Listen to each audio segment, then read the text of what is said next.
Hey everybody, this is Death by D4, and welcome to my guide on how to play as the Sorcerer class in Dungeons & Dragons 5th edition. There's a lot to go over, so be sure to subscribe and let's dive right on in. At first level you get a d6 for your hit die, proficiencies in daggers, darts, slings, quarterstaves, light crossbows, constitution saving throws, charisma saving throws, and 2 skills of your choice from Arcana, Deception, Insight, Intimidation, Persuasion, and Religion. You also get Spellcasting, which allows you to cast spells using your Charisma. As an additional note, you're a spells known caster. Finally, you also get to pick which Sorcerer subclass you are. So far, you can pick from the Divine Soul, Draconic, Shadow, Storm, and Wild, all of which offer you new features at 1st, 6th, 14th, and 18th level. So what does all of this mean? Well, you're pretty frail, especially without having any armor proficiencies. Likewise, you might as well have no weapon proficiencies either, as all of the weapons that you get are basically garbage. Heck, your skills are also kind of trash, so there's not really a lot going for you right now. That said, you are still a spellcaster, which is thankfully your primary feature moving forward. Just keep in mind that, as a spells known caster, you can only switch out your spells every time you level up, so just make sure that you're happy with your selection of spells whenever you make them. Also, the fact that you get proficiency in constitution saving throws shouldn't be understated, as this will make it a lot easier for you to maintain concentration on all of your spells. Finally, with your Sorcerer subclass, I always recommend that you just pick the option that speaks to your character the most. I won't go over all the features of these subclasses right now, but if you'd like me to in a future video, please let me know down in the comments below.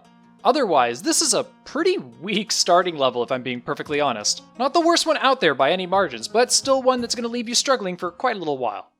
At 2nd level you get Font of Magic, which grants you a resource pool in the form of sorcery points that recharges after finishing a long rest. With your sorcery points you can perform Flexible Casting, which allows you to use your bonus action to convert sorcery points into spell slots or vice versa. Though not terribly useful at this level, this is an especially good feature to have for later on, as you can use it to recover up to a 5th level spell slot as a bonus action. Seriously, that alone is pretty incredible! Either way, don't sleep on this feature, as it could really help you out there if you need that extra spell slot for something important.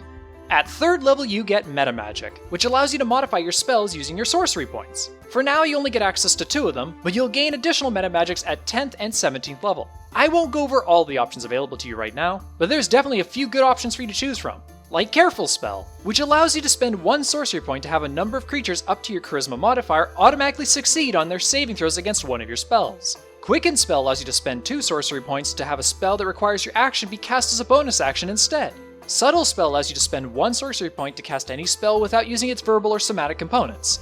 And Twin Spell allows you to spend a number of sorcery points equal to your spell's level to allow a spell without a range of self that targets only 1 creature to target 2 creatures instead. Overall, a really great feature for you to have that certainly grants a lot of versatility to all of your spellcasting in general.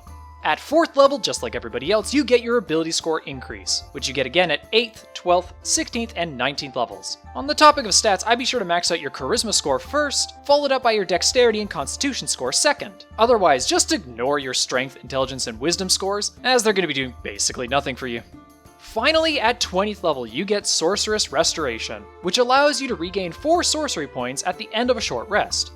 Well, considering there's no actual limit on how many short rests that you can take in a single day, you could theoretically use this feature to get back quite a lot of sorcery points. And then, remember, you can choose to turn these sorcery points into spell slots if you want. Damn, well, either this is a really good feature to get, or it's just a minor bonus at best, depending on your DM. Still, kind of disappointing overall for 20th level, but so is the trend for most 20th level spellcaster features.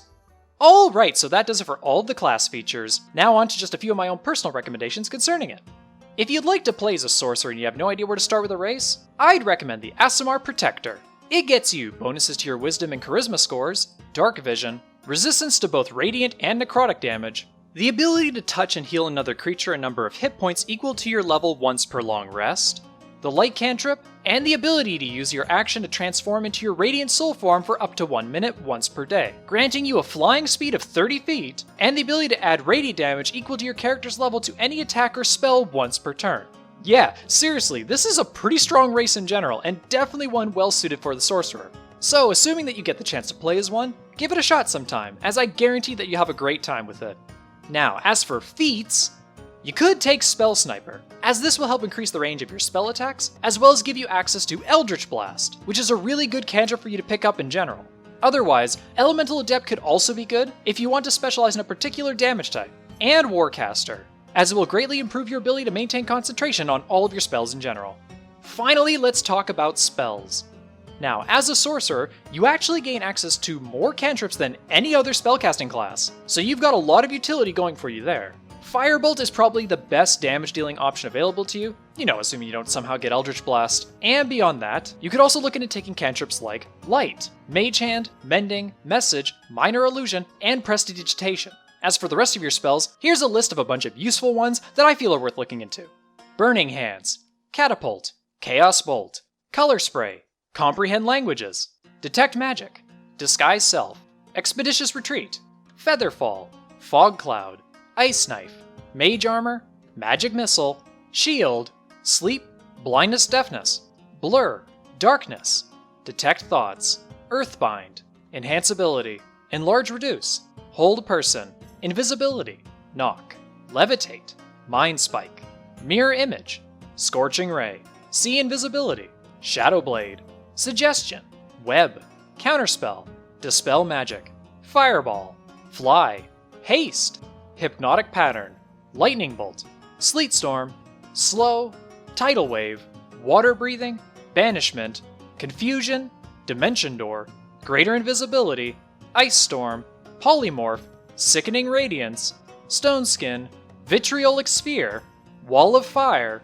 Animate Objects, Cloud Kill, Cone of Cold, Creation, Dominate Person, Hold Monster, Immolation, Skill Empowerment, Synaptic Static, Wall of Light, Chain Lightning, Circle of Death, Disintegrate, Mass Suggestion, Mental Prison, Sunbeam, True Seeing, Crown of Stars, Etherealness, Finger of Death, Firestorm, Prismatic Spray, Reverse Gravity, Teleport, Dominate Monster, Power Word Stun, Sunburst, Mass Polymorph, Meteor Swarm, and Wish.